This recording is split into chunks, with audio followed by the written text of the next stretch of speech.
finally, Canelo Alvarez is ordered to fight his mandatory challenger. And his name is not David Benavidez. No, it's not David Benavidez. The WBC still got their finger up there. Fujin sin gasolina. Huh? Mauricio Surumo. It was the IBF.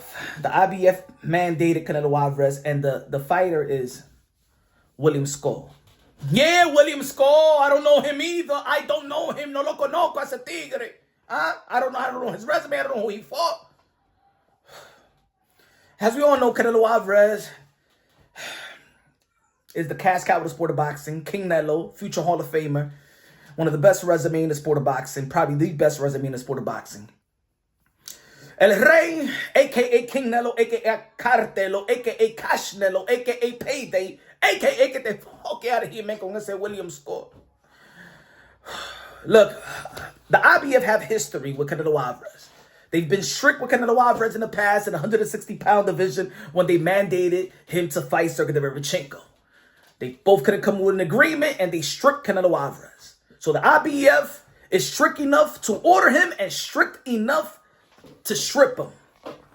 And now in the 168-pound division, we all was hoping for the WBC to finally do the right thing and order the damn mandatory with David Benavidez and Canelo Alvarez. Pero todavía el gordiflón, el sábado gigante del boxeo, Mauricio Surumo, no hace nada. He don't do nothing. Sorry for my Spanish, because when I'm angry, my Spanish come out. It come out. I gotta relax. High blood pressure. What I think is going to happen, since William Skull is connected, affiliated with PBC, I actually think that Canelo Alvarez may take the fight. Some people may think that he might not take the fight. I mean, what's the opponents out there for Canelo Alvarez? We got Edgar Berlanga. But in all seriousness, Edgar Berlanga is only going to be used for a storyline of the Mexican versus Puerto Rico. Berlanga is not your Trito Trinidad, your Cotto, your Hector Camacho, your Wilfred Gomez, Wilfred Benitez. No.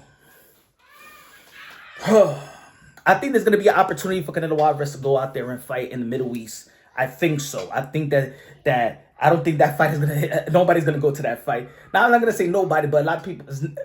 It won't be a good outing. And I don't think a lot of people are going to spend money for a William Skull.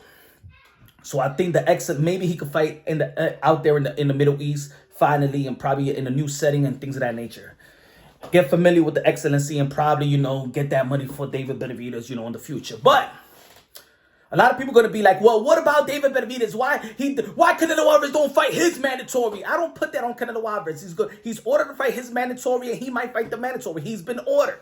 The WBC didn't have the balls to order Canelo Alvarez. You can't shame IBF for ordering Canelo Alvarez.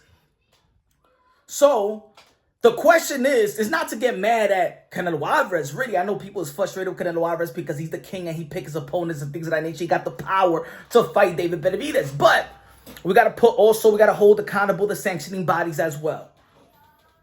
And if you want to blame anybody, you got to blame the WBC. The WBC, because they didn't order the fight. So everybody going to be like, yo, but David Benavidez been the mandatory for such a long time. But when has he been ordered? But he's been mandatory for 2 years. When has he been ordered? But he was mandatory while he fought. When has he been ordered? So I got to hold the WBC accountable.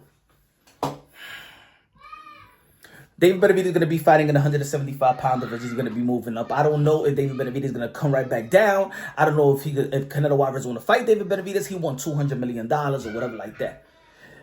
In the end of the day, I'm still in the same mindset that Canelo Alvarez cannot be shamed if he doesn't fight David Benavidez, because David Benavidez doesn't have the accolades. He's not in your pound-for-pound list. He's not on my pound-for-pound list. He doesn't have a strap. He's right now, if he retires right now, he's not a future Hall of Famer. This is not the case of Canelo Alvarez versus a Triple G. This is not the case of Mayweather versus Manny Pacquiao. It's not icon versus icon. Pound-for-pound versus pound-for-pound.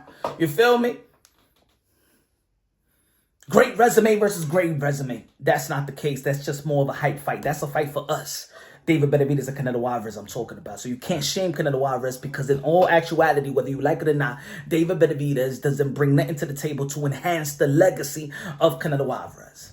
in terms of hardware. Listen to me, in terms of hardware. If Canelo Alvarez beat David Benavidez, he's just beating David Benavidez. What does he gain? Just a round of applause from us. That's it. I don't know. There is not enough. That's the biggest fight for Canelo Alvarez and the biggest fight for the sport of boxing. I don't think that Canelo Alvarez got any name left. He doesn't. I think Canelo Alvarez has separated himself from his contemporaries, and nobody has done even a quarter of what Canelo Alvarez has done. So we cannot fault Canelo Alvarez. What about these other guys? What the hell they have been doing?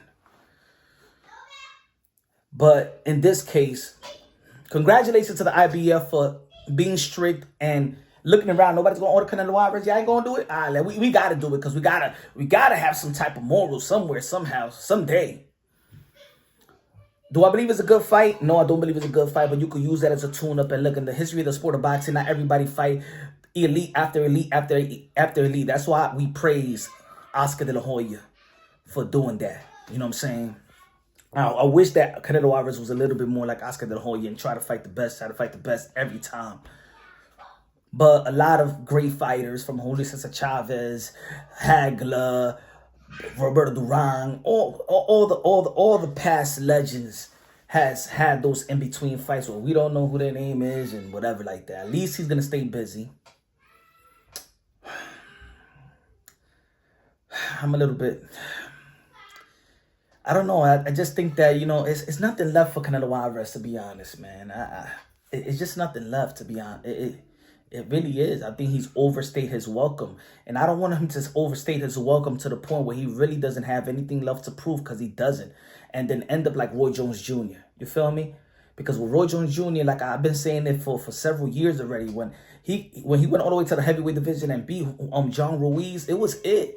It was it. It was nothing left for him really to do. And then he came right back down, and then that controversial win versus Antonio Tarver, and then he fought him again, and then he got knocked out, and then he got knocked out by Glenn Johnson, and then his legacy took a hit.